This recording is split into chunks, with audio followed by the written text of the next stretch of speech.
चंदन फटे पुराने जूते पहनकर उस आलीशान बिल्डिंग में गया। इंटरव्यू के दौरान बॉस ने चंदन के फटे जूतों का मजाक उड़ाया और उसे रिजेक्ट कर दिया। चंदन मायूस होकर दरवाजे तक पहुंचा ही था कि तभी बॉस को एक फ़ोन कॉल आई। फ़ोन सुनते ही बॉस का रवैया बदल गया। उसने भागकर चंदन को रोका और हैरानी से पूछा, एक मिनट, क्या तुम वही से हो जिसने कल रात सरिता जल्दी से मुझे नाश्ता दे दे? उसके बाद मुझे काम पर जाना है। मैं हेडपम्प से मुंह हाथ धोकर आंगन में पड़ी चारपाई पर आ बैठा था। सरिता किचन में नाश्ता बना रही थी। मेरी आवाज़ सुनते ही 5 मिनट के अंदर मेरे लिए खाली चाय लेकर आ गई। सरिता, यह क्या तुमने नाश्ता नहीं बनाया? क्या मैं खाली चाय पीकर काम पर जाऊंगा? मुझे बहुत भूख लग रही है, मैंने कहा तो वह उदास नज़रों से मेरी तरफ देखने लगी। वह मेरे पास ही चारपाई पर बैठ गई और चाय की प्याली मेरे हाथ में थमा दी। चंदन, तुम्हें नहीं पता, घर में आटा खत्म हो गया है। थोड़ा सा आटा था, उससे बच्चों की रोटी बनाकर दे दी। वे स्कूल चले गए। मेरे खाने के लिए भी कुछ नहीं है और यह चाय पत्ती भी आखिरी थी, उसी से यह काली चाय बनाई है। दूध भी खत्म हो गया। घर में कुछ भी नहीं है। आज लौटते वक्त अगर सौदा ले लाओ आओगे तो फिर मैं खाना बना दूंगी। सरिता की बात सुनकर मैं अंदर ही अंदर शर्मिंदा हो गया। मैं तो समझ रहा था कि उसने नाश्ता नहीं बनाया, लेकिन अब पूरी बात मेरी आंखों के सामने साफ हो चुकी थी। मैंने चाय की प्याली होठों से लगाई तो पति की कड़वाहट गले तक उतर गई। उसमें चीनी नहीं थी और दूध तो नाम का भी नहीं था। चंदन, आखिर यह कब तक चलेगा? तुम ढंग को कोई काम क्यों नहीं ढूंढ लेते? किसी दिन मजदूरी मिलती है और किसी दिन नहीं। अगर ऐसे ही चलता रहा तो हमें भूखा रहना पड़ेगा। तुम पढ़े लिखे हो, फिर मजदूरी क्यों करते हो? किसी दफ्तर में काम क्यों नहीं कर लेते? मुझे उम्मीद है तुम्हें काम मिल जाएगा, वो उम्मीद भरे लहजे में बोली। उसकी बातें सुनकर मेरे चेहरे पर हल्की मुस्कान आ गई। सरिता, मैं पढ़ा लिखा तो हूँ, लेकिन गरीब को भला कौन काम देता है? तुम नहीं जानती मैंने कितने दफ्तरों से चक्कर लगाए हैं, लेकिन कोई मुझे रखता ही नहीं है। इसलिए फिर मैंने मजदूरी करना शुरू कर किया है। जैसे भी मिल जाए चला जाता हूँ। पैसे कम होते हैं, लेकिन घर में चूल्हा तो चलता है। मैं जो कर पा रहा हूँ वही कर रहा हूँ। तुम क्या चाहती हो कि मेरे घर बैठे जाऊँ? शुरू में मैंने आराम से कहा, लेकिन आखिर में मेरा लहजा भी कड़वा हो गया। शायद भूख की वजह से। चंदन, इस बात को तो वर्षों हो गए। तब बच्चे छोटे थे जब तुमने नौकरी के लिए कोशिश की थी, नहीं मिली थी। इसका मतलब यह थोड़ी कि अब भी नहीं मिलेगी। एक बार फिर कोशिश करो, शायद इस बार कुछ मिल जाए और हमारे दिन भी सुधर जाए। ये मजदूरी कभी मिलती है, कभी नहीं। ऐसे में तो हम सच में भूखे मर जाएंगे। रात को मैंने इसी वजह से कम रोटियां बनाई थी, ताकि सुबह बच्चों के लिए थोड़ा आटा बचा रहे और ये भूखे पेट स्कूल ना जाए। 3 बच्चों में 2 रोटियां जैसे बाटी है, ये मैं जानती हूँ। वे भी आधा पेट भरकर ही खा कर गए हैं। खाली पेट पढ़ाई भी नहीं होती। मेरा बस यही कहना है कि तुम कोई नौकरी ढूंढो। मैं सरिता की बातें सुन रहा था और समझ भी रहा था, लेकिन उसे कैसे बताता कि मुझे कोई नौकरी देता ही नहीं। उसे लगता था कि मैंने दफ्तरों के चक्कर लगाने छोड़ दिए हैं, जबकि मैं महीने में 1-2 बार आज भी जाता था, इस आस में कि शायद अब कुछ मिल जाए, लेकिन हर बार खाली हाथ ही लौटता था। मैंने यह बात ना बच्चों को बताई, ना सरिता को, क्योंकि मैं उनके दिलों में झूठी उम्मीद नहीं जगाना चाहता था। मैंने चाय का कप एक तरफ रख दिया। वह कड़ी कसेली चाय मेरे गले से उतर ही नहीं रही थी। सिर पकड़कर बैठा था कि तभी अचानक मेरे कंधे पर किसी का हल्का सा हाथ महसूस हुआ। मैंने सिर उठाकर देखा तो सामने सरिता खड़ी थी। उसकी आंखें भीगी हुई थी। बोले, चंदन, मुझसे माफ़ कर दो। दिल में जो आया वही बोल दिया। मुझे क्या पता था कि आपको बुरा लगेगा। मैं तो बस यही चाहती हूँ कि हम लोग ठीक से जिंदगी जी सके। अगर मेरी बातों से आपको दुख हुआ हो तो माफ़ी मांगती हूँ। यह कहते हुए उसने मेरे सामने हाथ छोड़ दिए। उसे इस हालत में देखकर मेरे दिल में उसके लिए और भी प्यार उमड़ आया। मैंने उसके जुड़े हाथ नीचे कर दिए और कहा, अरे सरिता, ये तुम क्या कह रही हो? मैं तुमसे नाराज नहीं हूँ। उल्टा मैं तो यही सोच रहा हूँ कि तुम ठीक ही कह रही हो, लेकिन करूँ तो क्या करूँ? कोई नौकरी पर रखने को तैयार ही नहीं है। अगर तुम कहो तो मैं फिर से दफ्तरों के चक्कर लगा लूँ। मुझे कोई एतराज़ नहीं है, लेकिन आज क्या करें? मुझे बहुत तेज भूख लग रही है। सिर भी दर्द कर रहा है। आज पहली बार मैं अपनी परेशानी अपनी पत्नी से खुलकर बांट रहा था। करीब 10-15 मिनट हम वहीं बैठे बातें करते रहे। फिर मैंने उससे कहा कि मैं मोहल्ले की किराने की दुकान से थोड़ा सामान उधार ले आता हूँ, काम मिलते ही पैसे चुका दूंगा। सरिता घबरा कर बोली, आप मत जाइए, मुंगेरी से सेठ उधार नहीं देते, कहीं आपकी बेइज्जती ना हो जाए। यह बात मैंने भी सुन रखी थी। आज तक कभी किसी से उधार नहीं मांगा था, लेकिन आज हालत ही ऐसी हो गई थी। मैंने कहा, पेट भरने के लिए कुछ तो करना ही पड़ेगा। तुम भगवान से प्रार्थना करना कि आज मुंगेरी सेठ का दिल पिघल जाए। इतना कहकर मैं घर से निकल पड़ा। एक तो खुद भूख से बेहाल था, ऊपर से सरिता और बच्चों की चिंता सता रही थी। बच्चे भी दोपहर तक लौट आने वाले थे और सुबह सरिता ने भी ठीक से खाना नहीं खाया था। रास्ते पर यही सोचता रहा कि बस थोड़ा सा आटा मिल जाए, रोटी तो हम पानी से भी खा लेंगे। करीब 10-15 मिनट में मैं मुंगेरी सेठ की बड़ी सी किराने की दुकान पर पहुंच गया। दुकान पर हमेशा की तरह भारी भीड़ थी। कुछ काम करने वाले लड़के इधर उधर डोल रहे थे और ग्राहक अपनी अपनी खरीदारी में लगे थे। मैं अपने पुराने कपड़े और फटे हुए जूतों के साथ अंदर चला गया। कपड़े साफ तो थे, लेकिन इतने पुराने कि मैले लगते थे। जूता तो पिछले 3 साल से पहन रहा था, अब जवाब देने लगा था, फिर भी पैर में डाला था। दुकान में किसी की नज़र मुझ पर नहीं गई, यही मेरे लिए अच्छा था। मुंगेरी सेठ कुर्सी पर बैठकर कैश काउंटर संभाल रहे थे, बाकी काम लड़के देख रहे थे। सेठ जी हिसाब किताब में लगे थे। मेरी तरफ उन्होंने देखा तक नहीं। मोहल्ले के कई लोग वहाँ सामान लेने आए हुए थे। मैं चुपचाप खड़ा इंतजार करता रहा कि भीड़ थोड़ी कम हो तो बात करूँ। मन में डर भी था कि कहीं सबके सामने डांट ना पड़ जाए। कुछ लोग सामान लेकर चले गए, तभी 2-4 और लोग अंदर घुस आए। मैं फिर से चुपचाप खड़ा हो गया। मेरी भी यही कोशिश थी कि कोई मुझे पहचाने नहीं। अगर कोई पूछ लेता कि क्या चाहिए तो उधार की बात कहते हुए और भी शर्माती। आखिरकार करीब 15-20 मिनट बाद दुकान कुछ खाली हुई। मैंने हिम्मत जुटाई और मुंगेरी सेठ के सामने जाकर खड़ा हो गया। वह नीचे देखकर कैलकुलेटर चला रहे थे, फिर मोबाइल उठाकर किसी से बात करने लगे। चीनी और दूसरे सामान का ट्रक मंगवा रहे थे। उनकी बड़ी बड़ी बातें सुनकर मेरे मन में भी ख्याल आने लगे कि काश मेरी भी ऐसी ही आमदनी होती, तब मेरे बच्चे कितने खुश रहते, सरिता को भी नए कपड़े मिलते। मैं ऐसे ही सपनों में खोया था कि तभी फिर से ग्राहक दुकान में आने लगे। यह दुकान ऐसी थी जहाँ कभी सन्नाटा नहीं रहता था। हर वक्त किसी न किसी का आना जाना लगा रहता था। 2 बार से 3-4 आदमी अंदर आ गए, जिनके हाथों में लिस्ट थे। कोई खरीदारी कर रहा था तो कोई लड़कों से पूछ रहा था कि फला सामान दुकान में है या नहीं। गले के आसपास हर कोई अपने अपने काम में लगा हुआ था। कॉल खत्म करने के बाद मुंगेरी सेठ ने ऊपर देखा तो मैं उनके सामने खड़ा था। उन्होंने चश्मा उतारा और बड़े ध्यान से मुझे देखने लगे। चंदन, सब ठीक तो है? तुम यहाँ कैसे? उन्होंने हल्के तंज वाले लहजे में कहा। यह सुनते ही मुझे ऐसा लगा जैसे मैं जमीन में गड़ गया हूँ। बात भी सही थी। मैं यहाँ कभी खरीदारी करने नहीं आता था, क्योंकि उनकी दुकान पर तो महंगे से महंगा सामान मिलता था और मैं ठहरा एक गरीब आदमी। मैं तो हमेशा किसी छोटी दुकान से सस्ता आटा, मैदा और बाकी ज़रूरत का सामान ले आता, वह भी कम क्वालिटी वाला। जैसे तैसे घर का खर्च चलता था। अब मुझे यहाँ देखकर उन्होंने हैरानी हो रही थी। मैंने हिम्मत जुटाकर कहा, मुंगेरी सेठ, आपसे एक काम था। मेरी आवाज़ काँप रही थी। वह बोले, जल्दी बताओ, उसके बाद मुझे माल मंगवाने भी जाना है। जब तक पीछे नहीं हटोगे यह लोग काम ही नहीं करेंगे। यह कहते हुए वह जेब से कुछ पर्चियाँ निकालकर हिसाब किताब देखने लगे। मैं बिल्कुल चुपचाप उनके सामने खड़ा था। समझ नहीं आ रहा था कि कैसे बात शुरू करूं। फिर उन्होंने ऊपर नज़र डाली, चश्मा थोड़ा नीचे सरकाया और मुझे घूर कर देखा। बस वहीं से मैंने हिम्मत करके अपनी बात कही दी। मैंने उनसे थोड़ा सा आटा उधार मांगा और यह भी कहा कि बहुत जल्दी पैसे लौटा दूंगा। इतना सुनते ही उनके चेहरे का रंग बदल गया। अरे, इससे अंदर किसने आने दिया? मैंने साफ कहा है कि मुझे उधार मांगने वाला कोई आदमी दुकान में नहीं चाहिए। तुम लोग करते क्या हो? वह मुझसे नहीं बल्कि अपने लड़कों से गुस्सा होकर बोल रहे थे।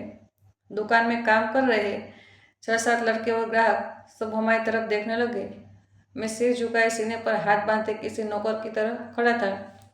वह अपने लड़कों पर बरस रहे थे कि मुझे जैसे गरीब को दुकान में घुसने ही क्यों दिया।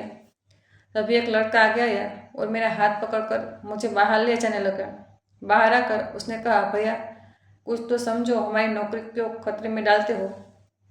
जब सबको पता है कि मुंगेरी सेठ उधार नहीं देते तो फिर क्यों आ जाते हो। अब सेठ जी तो घंटे तक हम सब पर गुस्सा निकालते रहेंगे। इतना कहकर वह लड़का वापस अंदर चला गया। वह कोई एक दुकान नहीं थी, बल्कि 7-8 दुकानों को मिलाकर बना एक बड़ा सा हॉल था, जिसमें किराने का पूरा इंतजाम था। मैं बाहर खड़ा आंखों में पानी लिए उस बड़ी दुकान को देखता रहा और मन ही मन सोचता रहा कि सच में बड़े दुकानदारों के दिल बिल्कुल सख्त चट्टान के जैसे होते हैं। फिर मैं अपना टूटा हुआ जूता घसीटता हुआ बाहर को लौट आया। घर पहुंचते ही मेरी पत्नी बोली, मैंने पहले ही कहा था ना कि मुंगेरी सेठ के पास मत जाना, वह उधार नहीं देते। लेकिन आपको मेरी बात सुननी कहाँ थी। अब करा ली ना बेइज्जती। मैं शर्म के मारे उसके सामने भी नजर नहीं उठा पा रहा था। वहाँ 3-4 मोहल्ले के लोग और कुछ मजदूर खड़े थे। उन्हीं में से 3-4 लड़के हमारे ही मोहल्ले के थे। सबने मेरी बेइज्जती अपनी आंखों से देख ली। उस वक्त मुझे ऐसा लग रहा था जैसे मैं किसी को मुंह दिखाने के लायक ही नहीं बचा हूँ। मैं आंगन से उठा और सीधे कमरे में जाकर दरवाज़ा बंद कर दिया। फिर बच्चों की तरफ फुट फुट कर रोने लगा। मन ही मन यही सोच रहा था कि पता नहीं मेरी परीक्षा कब खत्म होगी। मैं इतना भी बेकार नहीं था जितनी बेकार मेरी जिंदगी चल रही थी। पढ़ा लिखा था, डिग्रियाँ भी थी, लेकिन काम कहीं मिल ही नहीं रहा था। रोते रोते दोपहर हो गई। थोड़ी देर बाद बच्चे भी स्कूल से घर आ गए। उन्होंने अपनी माँ से खाना मांगा। सरिता ने भी वही जवाब दिया जो उसने मुझे दिया था कि घर में खाने को कुछ भी नहीं है। देखते देखते दोपहर ढल गई, फिर शाम भी होने लगी। हम चारों चारपाइयों पर बैठे थे। कोई किसी से कुछ बोल नहीं रहा था। बात करने के लिए हमारे पास कोई टॉपिक ही नहीं था। अगर कुछ था तो बस गरीबी। मेरा 10 साल का बेटा विशाल चुपचाप बैठा था। उसे छोटा 7 साल का अंशु अपनी माँ से कुछ बातें करने लगा। 4 साल की रिया मेरी गोद में सिर रख के बैठी थी। तभी सरिता ने कहा कि वह पड़ोसन से थोड़ा आटा उधार ले आती है, बाद में लौटा देंगे। मैंने उसे रोकना चाहता था, कहना चाहता था कि कहीं तुम भी मेरी तरह खाली हाथ और बेइज्जत होकर वापस ना आ जाओ। लेकिन मैं कुछ बोल नहीं पाया, क्योंकि मैं अपने बच्चों को भूख से तड़पता हुआ नहीं देख सकता था। सरिता चारपाई से उठी और बाहर चली गई। हल्का हल्का अंधेरा होने लगा था। वह घर से निकली और करीब 15 मिनट बाद जब लौटी तो उसके हाथ खाली नहीं थे। उसके हाथ में कटोरा था। उसे देखते ही बच्चे खुश हो गए। जब उसने कटोरे का ढक्कन हटाया तो उसमें चावल थे। चावल देखकर बच्चों की खुशी और बढ़ गई। सरिता ने बताया कि वह तो पड़ोसन से आटा मांगने गई थी, लेकिन उनके बगल वाले घर में किसी काम की वजह से खाना बन रहा था। उन्होंने मुझे देखकर कहा कि बच्चों के लिए थोड़े चावल ले जाओ। मैंने आटा मांगा भी नहीं और किसी के सामने हाथ भी नहीं फैलाना पड़ा। सरिता भगवान का भी शुक्र कर रही थी और हमें सारी बातें बता रही थी। फिर हम सब ने मिलकर वही चावल खाए और भगवान को धन्यवाद किया। इतने लोगों के लिए चावल बहुत नहीं थे, लेकिन किसी तरह पेट भर गया। सच ये है कि इंसान के पास कम हो या ज़्यादा, हर हाल में भगवान का शुक्र करना चाहिए। यही बात मैंने हमेशा अपने बच्चों को सिखाई थी। वो रात भी किसी तरह गुजर गई और अगली सुबह भी आ गई। सुबह होते ही मैं मजदूरी की तलाश में निकल पड़ा। रात को ही मेरे एक दोस्त का फोन आया था कि फिर से ईंट भट्टे पर काम शुरू हो गया है, कल से आ जाना। मैं बिना नाश्ता किए ही घर से निकल आया, क्योंकि खाने को आज भी कुछ भी नहीं था। बच्चे भी खाली पेट स्कूल चले गए थे। कल के बाद आज एक और मुश्किल दिन शुरू हो गया था। भट्टे पर मुझे काम मिल गया। दोपहर को मजदूरी के पैसों से आटा खरीद कर घर आया। सरिता ने रोटियां बनाई और वह दिन भी निकल गया। 2 दिन के खाने का इंतजाम हो गया था। मैंने पूरी मजदूरी से आटा ही लिया था, क्योंकि आटे के बिना गुजारा हो ही नहीं सकता था। रोटी तो हम पानी से के साथ भी खा लेते थे। 2-3 दिन में ईंट भट्टे पर काम करता रहा। फिर एक बार फिर काम खत्म हो गया और हमें छुट्टी दे दी गई। कहा गया कि जब दोबारा काम होगा तो बुला लेंगे। मैं फिर से बेरोजगार होकर घर बैठा गया। हालांकि घर में अभी आटा बचा था, लेकिन मन में एक चिंता लगातार घूम रही थी कि जब यह आटा खत्म होगा तब मैं फिर कहाँ जाऊँगा। दोपहर का वक्त था। मैं घर पर ही बैठा था। तीनों बच्चों स्कूल गए हुए थे। मेरे तीनों बच्चे सरकारी स्कूल में पढ़ते थे और तीनों एक साथ जाते थे और एक साथ ही वापस आते थे। सरिता उसी वक्त कमरे के अंदर आई और बोली कि आप कोई और काम क्यों नहीं ढूंढ लेते। वह अक्सर यही बात दोहराती रहती थी। कई बार मुझे अच्छा नहीं लगता था, लेकिन मैं जानता था कि वह मेरी परेशानी कम करना चाहती है। आज भी उसने यही कहा तो मुझे थोड़ा गुस्सा आ गया। सरिता, तुम समझती क्यों नहीं हो? क्या मेरा दिल नहीं चाहता कि मैं काम करूं? क्या मेरा दिल नहीं चाहता कि मेरे बच्चे पेट भरकर खाना खाए, मेरी भाभी खुश रहे? मैं कोई पत्थर नहीं हूँ। मेरा भी मन करता है कि सब ठीक हो जाए, लेकिन मैं क्या करूँ? कोई काम पर रखता ही नहीं है। तुम नहीं जानती, परसों भी मैं एक फैक्ट्री में गया था। वहाँ हिसाब किताब लिखने के लिए एक पढ़े लिखे आदमी की ज़रूरत थी। तनख्वाह भी ज़्यादा नहीं थी। फिर भी मैं गया कि शायद काम मिल जाए, लेकिन मेरी किस्मत खराब थी। वहाँ पहले ही किसी और को रख लिया गया था। अब तुम ही बताओ मैं क्या करूँ? मैंने गुस्से में कहा। वह नजरें झुका कर बैठी रही। उसने कुछ नहीं कहा। थोड़ी देर बाद उसने चुप्पी तोड़ी। वह मुझसे बात करने की इजाज़त मांग रही थी। मैंने कहा, सरिता, आज तक तो तुमने कभी बात करने से पहले इजाज़त नहीं मांगी। आज क्या खास बात है? उसके चेहरे पर उदासी और गहरी हो गई। वह दूसरी चारपाई से उठकर मेरे चारपाई पर आ बैठी और मेरे हाथ अपने हाथों में ले लिए। चंदन, हमारी हालत बहुत ख़राब है। अगर आप इजाज़त दे तो मैं भी कोई काम कर लूँ। लोगों के घरों में जाकर काम कर लूँगी। इससे घर की हालत थोड़ी सुधर जाएगी और आप पर भी सारा बोझ नहीं रहेगा। जैसे आप बाप है, वैसे मैं माँ हूँ।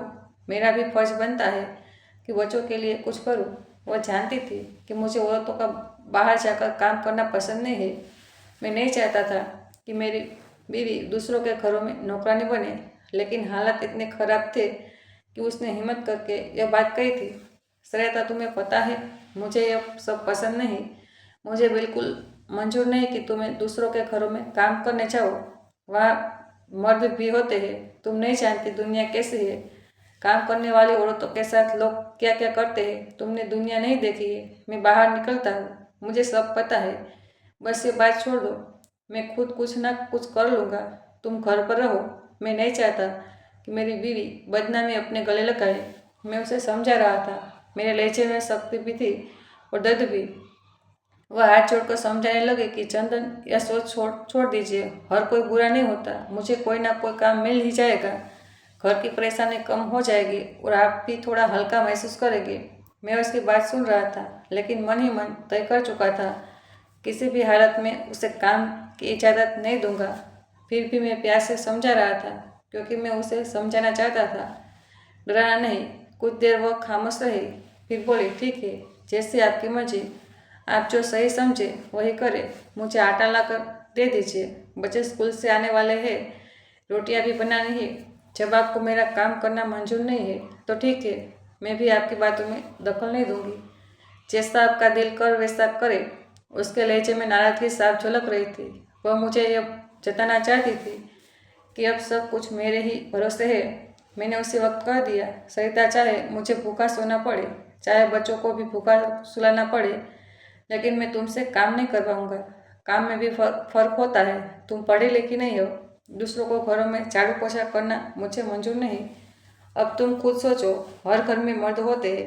क्या तुम्हें अच्छा लगेगा मर्दों के सामने झुक कर काम करना, उनकी चीज़ें साफ करना? अगर किसी की नज़र गलत हो गई तो क्या तुम चैन से काम कर पाओगी?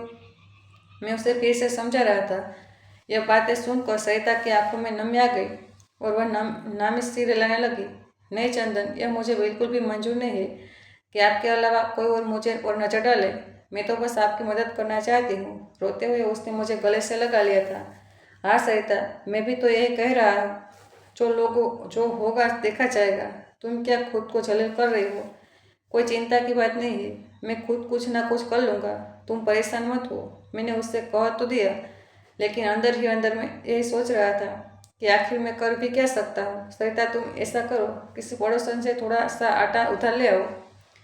मैंने सोच लिया कि मैं दोबारा पूरी मेहनत के साथ दफ्तरों में नौकरी के लिए अप्लाई करूँगा। मुझे पूरी उम्मीद है कि कहीं ना कहीं काम जरूर मिल जाएगा। मैं बड़े जोश में यह सब कह रहा था मैंने मन ही मन तय कर लिया था कि मेरी वजह से सरिता बहुत परेशान है और अब मैं उसकी परेशानी हर हाल में ख़त्म करूँगा, चाहे मुझे 2 दिन तक किसी दफ्तर में बैठकर हाथ छोड़ने पड़े। थोड़ी देर बाद वो पड़ोसन से आटा उतार लेकर आ गई। उसके चेहरे पर खुशी साफ नजर आ रही थी। उसे ऐसा लग रहा था जैसे मेरी नौकरी लगना पक्की बात हो गई। जब से मैंने उससे कहा था कि मैं कल से नौकरी ढूंढने निकल लूँगा, अपनी पढ़ाई के हिसाब से किसी दफ्तर में काम करूँगा, तब से वो बहुत खुश थी। कुछ देर बाद बच्चे भी घर आ गए।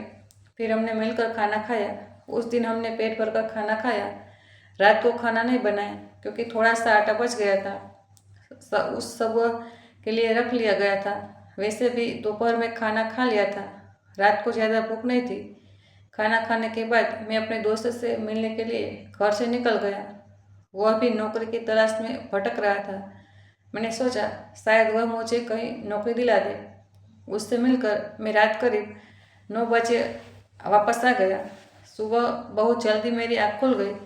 मैं उठा और टूटी फूटी अलमारी से कपड़े निकालने लगा।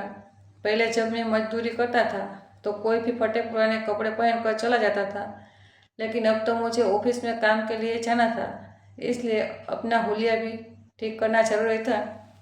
तभी मेरी नज़र पापा के सूट पर पड़ी। वह सूट उन्होंने मुझे तब दिया था जब मेरे पास पहनने को ढंग के कपड़े नहीं थे। पापा अब इस दुनिया में नहीं थे, लेकिन उनकी दी हुई उस चीज़ को मैंने संभाल कर रखा था। मैं वह सूट ज़्यादा नहीं पहनता था क्योंकि उसे ख़राब नहीं करना चाहता था। नीले रंग का वह सूट जिसकी कमर के पास तेल का बड़ा सा दाग लगा हुआ था, मैंने अलमारी से निकाल दिया। वो दाग कभी नहीं उतरता था। मैंने सोचा यही पहन लेता हूँ, कम से कम फटा तो नहीं है, बस एक दाग ही तो है। जूते भी मेरे पास सिर्फ एक जोड़ी ही थे और वह भी पुराने और फटे हुए। वही पहनना पड़ा। दिल ही दिल में भगवान से दुआ कर रहा था कि रास्ते में जूता टूट ना जाए। कई दिनों से लग रहा था कि जूता कभी भी जवाब दे सकता है। थोड़ी देर बाद सरिता और बच्चे भी उठ गए। सरिता ने नाश्ता बनाया, बच्चे नाश्ता करके स्कूल चले गए। मैं भी नहा धोकर वही नीला सूट पहनकर तैयार हो गया जिसकी कमर पर बड़ा सा दाग लगा था। मैंने खुद को समझाया कि कौन कमर देखता है, सब सामने से ही देखते हैं। हालांकि सच तो यह था कि चलते वक्त तो लोग पीछे से ही देखते हैं, लेकिन मेरे पास कोई और विकल्प भी नहीं था। मैंने सरिता से प्रार्थना करने को कहा और घर से निकल पड़ा। दोस्त ने मुझे खन्ना इंडस्ट्रीज के बारे में बताया था और अब मैं वहीं पर पहुंच चुका था। वहाँ बहुत भीड़ थी। हर आदमी कोट शर्ट में था, चमकदार जूते पहने हुए, टाई लगाए हुए, सब पढ़े लिखे और समझदार लग रहे थे। बस मैं ही सबसे अलग दिख रहा था। मैं एक सोफे पर बैठा था और मुझे ऐसा लग रहा था जैसे वह सोफा भी शर्मिंदा हो कि मुझ जैसा इंसान उस पर बैठा है। मैं खुद को बहुत छोटा और कमज़ोर महसूस कर रहा था। वैसे तो मैं मजदूरी वाले कपड़ों से बेहतर हालत में था, लेकिन फिर भी किसी से मुकाबला करने लायक नहीं लग रहा था। आने जाने वाले लोग मुझे अजीब नज़रों से देख रहे थे। कोई हंस देता तो कोई मुंह पर ही कह देता कि आज चपरासी की भर्ती नहीं हो रही। मैं मन ही मन सोच रहा था कि क्या यह लोग मुझे काम पर रखेंगे भी या नहीं। जब यहाँ आके कर्मचारी ही ऐसी बातें कर रहे थे तो मालिक क्या करेगा। फिर भी मैं बैठा रहा क्योंकि मेरे पास डिग्रियाँ थी। देखने में भले ही मैं अनपढ़ लगता था, लेकिन मेरी फाइल में मेरी सारी पढ़ाई के कागज संभाल कर रखे थे। वही डिग्रियाँ मेरी असली पूंजी थी जिन्होंने आज तक मुझे कोई बड़ा फायदा नहीं दिया था। मुझे वह वक्त भी याद था जब पिताजी ने बड़ी मुश्किलों से मुझे पढ़ाया था। उस समय पिताजी के पास फीस के पैसे तक नहीं होते थे। कभी किसी दोस्त से उधार लेते, कभी किसी रिश्तेदार से मदद मांगते। जैसे तैसे उन्होंने मेरी पढ़ाई पूरी करवाई, लेकिन उस पढ़ाई को मुझे कोई खास फायदा नहीं हुआ। कुछ समय तक मैं नौकरी करता रहा, फिर एक दिन मुझे नौकरी से निकाल दिया गया। उसके बाद आज तक मुझे दूसरी नौकरी नहीं मिली थी और मेरे पास कोई एक्सपीरियंस भी नहीं था। फिर भी मैं फाइल उठाकर वहाँ था गया क्योंकि मैंने उस बोर्ड पर पढ़ा था कि पढ़े लिखे सेल्समैन की ज़रूरत है। वैसे भी वह कंपनी बहुत बड़ी थी, किसी अनपढ़ को तो सेल्समैन की नौकरी पर रखते ही नहीं। मैं वो अपनी बारी का इंतजार कर रहा था। 3-4 लोग पहले से बैठे थे, सब बारी बारी से अंदर जा रहे थे। थोड़ी देर बाद मेरी बारी भी आ गई। मैं बड़ी मुश्किल से जूता खसीदता हुआ अंदर गया। मेरा एक जूता पूरी तरह टूट चुका था। अगर मैं उससे अंगूठे से दबा कर न रखता तो शायद वह पैर से अलग ही हो जाता। मैंने टूटे हुए हिस्से को अंगूठे से पकड़े रखा और मेरे पैर घसीटते हुए जैसे ही अंदर पहुंचा, सामने बैठे भारी भरकम शरीर वाले आदमी ने, जिसके चेहरे पर मास्क लगा था, मुझे अजीब नज़रों से देखा। उसकी आंखों से ऐसा लग रहा था जैसे वो मास्क के पीछे हंस रहा हो। मैं आगे बढ़ा तो उसने मुझे वहीं रोक दिया और इशारे से एक कुर्सी पर बैठने को कहा। उसने मास्क ऐसे पहन रखा था जैसे अपनी सेहत को लेकर वह बहुत ज़्यादा सजग है। वह मुझे सिर से लेकर पाँव तक घूर रहा था। मेरे टूटे जूते और मैले कुचले कपड़े साफ दिखाई दे रहे थे। खुद वह एकदम साफ सुथरी सफ़ेद शर्ट और काली पट पेट पर बैठा था तो उससे मैं और भी ज़्यादा गंदा लग रहा था। इंटरव्यू शुरू करने से पहले ही उसने मुझे नीचा दिखाना शुरू कर दिया। मेरे जूतों की तरफ देखते हुए बोला कि हमारी कंपनी में ऐसे लोगों को काम पर नहीं रखा जाता जिन्हें अपने पहनावे का भी ढंग ना हो। वह ऐसे बोल रहा था जैसे मैंने जानबूझकर फटा जूता पहन रखा हो। फिर उसने कहा, यहाँ से चले जाओ, हमारे यहाँ अच्छे लोग काम करते हैं, तुम्हारे जैसे मजदूर नहीं। मैंने चुपचाप अपनी फाइल उसके तरफ बढ़ानी चाहिए, लेकिन उसने हाथ के इशारे से रोक दिया और बोला, जाओ, मेरा समय बर्बाद मत करो। उसकी बात सुनकर मैं कुर्सी से उठ खड़ा हुआ। वह अभी भी मुझे घूर रहा था। मैंने उसका चेहरा ठीक से नहीं देखा था क्योंकि मास्क लगा हुआ था। मैं बाहर जाने के लिए मुड़ा ही था कि तभी उसके मोबाइल पर कॉल आ गई। कॉल सुनते ही उसने मुझे आवाज़ देकर रोक दिया। मैं दरवाज़ा खोल चुका था और बस बाहर कदम रखने ही वाला था कि उसने मुझे फिर अपनी तरफ बुलाया। मैं हैरान रह गया कि अब वह मुझे क्यों बुला रहा है। मुझे लगा वह दोबारा मुझे बेइज्जत करने वाला है, लेकिन उसके चेहरे पर अचानक एक अजीब सी चमक आ गई। उसने अपना मास्क उतार दिया और मुझे अपने पास बुलाया। इस बार उसने मुझे कुर्सी पर नहीं बल्कि अपने सामने पड़े बड़े से सोफे पर अपने पास बैठा लिया। फिर उसने मुझसे वह सवाल किया जिसकी मैंने कभी कल्पना भी नहीं की थी। वह बोला, क्या तुमने कल रात गोल्डन प्लाजा के सामने एक लड़के को कुछ लड़कों से बचाया था? उसकी बात सुनकर मैंने बिना सोचे समझे सिर हिला दिया। कल रात मैं अपने दोस्त के घर से लौट रहा था, तभी गोल्डन प्लाजा के सामने देखा कि कुछ लड़के एक लड़के को परेशान कर रहे थे। वह लड़की एक बड़ी गाड़ी के पास खड़ी थी। उसकी गाड़ी खराब हो गई थी। लड़के उस पर फप्पियाँ कस कस रहे थे।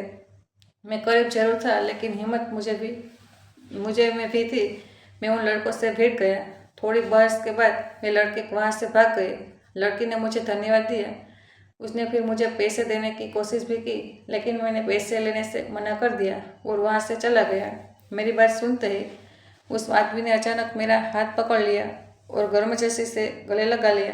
वही आदमी जो कि थोड़ी देर पहले मेरे फटे जूतों और मेरी गरीबी का मजाक उड़ा रहा था। मैं समझ ही नहीं पा रहा था कि यह सब क्या हो रहा है। तभी दरवाज़ा खुला और वही लड़की अंदर आई। उसने आते ही कहा, पापा, यही वह आदमी है जिसने मेरी इज्जत बचाई थी। अगर यह ना होता तो शायद आज मैं आपके सामने खड़ी भी ना होती। वह भी अपने पापा के साथ उसी दफ्तर में काम करती थी। ना जाने उससे मुझे कहाँ से देख लिया था कि अपने पापा को कॉल कर दी थी। और फिर मुझे पता लगा कि उसने अपने कमरे में बैठे बैठे सीसीटीवी फुटेज से मुझे देख लिया था और इसलिए उसने अपने पापा को कॉल कर दी। वो दोनों पापा बेटी मेरा शुक्रिया अदा कर रहे और कह रहे थे कि अगर तुम ना होते तो शायद आज हमारी यह इज्जत ना होती। मुझे समझ नहीं आ रही थी कि वह इतने मेहरबान क्यों हो रहे थे, लेकिन फिर मैं जल्दी ही समझ गया, क्योंकि हर किसी के पास एक इज्जत ही होती है और जब वह चली जाए तो कुछ भी बाकी नहीं रहता। गरीब के पास इज्जत होती है, अमीर के पास भी इज्जत होती है। यह अलग बात है कि गरीब के पास इज्जत की सिवा और कुछ नहीं होता और अमीर के पास इज्जत के साथ साथ सब कुछ होता है। फिर मैं वहाँ से शुक्रिया समेट कर जाने लगा तो उस भारी भरकम शरीर वाले आदमी ने मुझे रोक लिया और मुझसे माफ़ी मांगने लगा और कहने लगा कि मुझे माफ़ कर देना, कि मैं दौलत के नशे में इतना चूर हो गया था कि मैं समझ ही नहीं पाया कि तुम कितनी मुश्किल में है। मुझे माफ़ कर देना, मैंने ठीक नहीं किया। मैंने उससे कहा कि कोई बात नहीं, हमें जैसे गरीबों का यह नसीब है, इसमें आपका कोई कसूर नहीं। हर कोई हमारे साथ ऐसा ही करता है। मैं यह कहकर एक बार फिर से जाने लगा कि उस लड़की ने मुझे आवाज़ दी। उसने मुझे भैया कहा था। उसकी आवाज़ सुनकर मैं रुक गया। मेरी आंखों में नमी आ गई थी। मेरी कोई बहन नहीं थी। बचपन से मुझे शौक था कि कोई मेरी बहन हो, लेकिन मेरी कोई बहन थी ही नहीं। उसने मुझे भैया कहा तो मुझे वहाँ पर रुकना ही पड़ा। वह सोफे से उठी और फिर मेरे सामने आकर खड़ी हो गई और कहने लगी कि अगर हमारी कंपनी में मैनेजर की जॉब करेंगे आप तो मुझे बड़ा ही अच्छा लगेगा। उसने मेरी फाइल देख ली थी। मेरी आंखों से उसी वक्त आंसू निकलने लगे। मैं जो यहाँ पर चपरासी या सेल्समैन बनने के लिए आया था, वह अब मुझे मैनेजर बना रहे थे। मेरी एक भलाई मेरे इतने काम आएगी यह तो मैंने कभी सोचा भी नहीं था। और वैसे भी वह भलाई मैंने किसी लालच की वजह से नहीं की थी। अगर लालच की वजह से करता तो उस वक्त उस लड़की से रात को 1000 रुपये ले लाता जब वह अपनी खुशी से देना चाह रही थी। मगर मैंने पैसे नहीं लिए थे। मैंने उसी वक्त ही उनके सामने हाथ जोड़ लिया और उनका शुक्रिया अदा करने लगा। मैंने उनसे कहा कि मेरे घर में खाने को कुछ भी नहीं था। मैं आखिर उम्मीद लेकर आया था और अब मैं बहुत ज़्यादा खुश हूँ। तो वह लड़की कहने लगी कि यह जॉब आपको बिना वजह नहीं मिली, बल्कि आपकी भलाई और बहादुरी की वजह से मिली है, क्योंकि भगवान किसी की भलाई को बेकार नहीं जाने देता।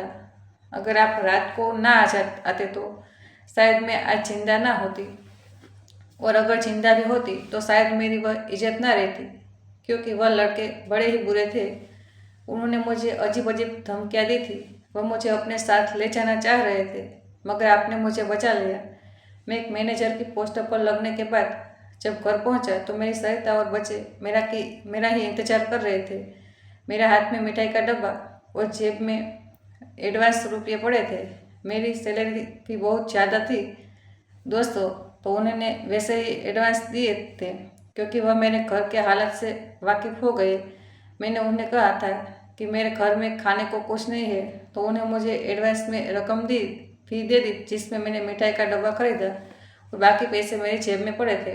मिठाई का डब्बा लेकर मैं घर आया और अपनी सरिता बच्चों को सारी बात बताई तो उनकी आंखों में फिर नमी आ गई। जब बच्चे मिठाई का डब्बा उठाकर कमरे से अंदर चले गए तो मेरी सरिता मेरे पास आई और मेरे गले लगाकर कहने लगी कि चंदन, मैं जानती थी कि आप ऐसे वैसे आदमी नहीं है। मैं यही भी जानती हूँ कि आज तक आपने किसी भी औरत को गलत निगाह से नहीं देखा, लेकिन मैं ये नहीं जानती थी कि आपकी नेकी कभी हमारे इतने काम आएगी। वह रोते हुए कह रही थी। मैंने उसे समझाया कि बस अब रोने के दिन खत्म हुए, और वाकई में वो हमारे रोने का आखिरी दिन था। वक्त गुजरता जा रहा था। अब मुझे उस कंपनी में काम करते हुए तकरीबन 5 महीने हो चुके हैं। हमारे हालत पूरी तौर पर बदल गए हैं। मैं मैनेजर की जॉब कर रहा हूँ। मुझे उस कंपनी की तरफ से एक गाड़ी भी दी गई थी जिसमें बैठकर मैं काम पर जाता हूँ और फिर इज्जत से साथ कर वापस लौटा आता हूँ। अब ना मुझे किसी से उधार मांगना पड़ता है, ना किसी के सामने हाथ फैलाना पड़ता है। मोहल्ले वाले भी मेरी किस्मत को देखकर जलन करते हैं, क्योंकि उसी मोहल्ले में मैंने गरीबी से इतने साल गुजारे थे कि किसी को लगता ही नहीं था कि हमारे हालत भी सुधरेंगे। लेकिन हालात हमेशा एक जैसे नहीं रहते। एक ना एक दिन वक्त जरूर बदलता है और आपकी नेकी को तो कभी भी बेकार नहीं जाती। और बेशक भगवान सबसे बेहतरीन सौगात देने वाला है। दोस्तों, क्या आपने भी अपने जीवन में कभी ऐसी कोई घटना देखी है जिसमें किसी अमीर इंसान ने बेचारे किसी गरीब का मजाक उड़ाया हो? दोस्तों, अगर आपको यह कहानी पसंद आई हो तो हमें कमेंट करके आपका अभिप्राय जरूर बताइए। वीडियो को लाइक करें, हाइप दें और ज़्यादा से ज़्यादा शेयर करें, और आपका और आपके शहर का नाम जरूर लिखें। चैनल को सब्सक्राइब करना ना भूलें। कल मिलेंगे नई कहानी के साथ। तब तक के लिए खुश रहो, स्वस्थ रहो। धन्यवाद।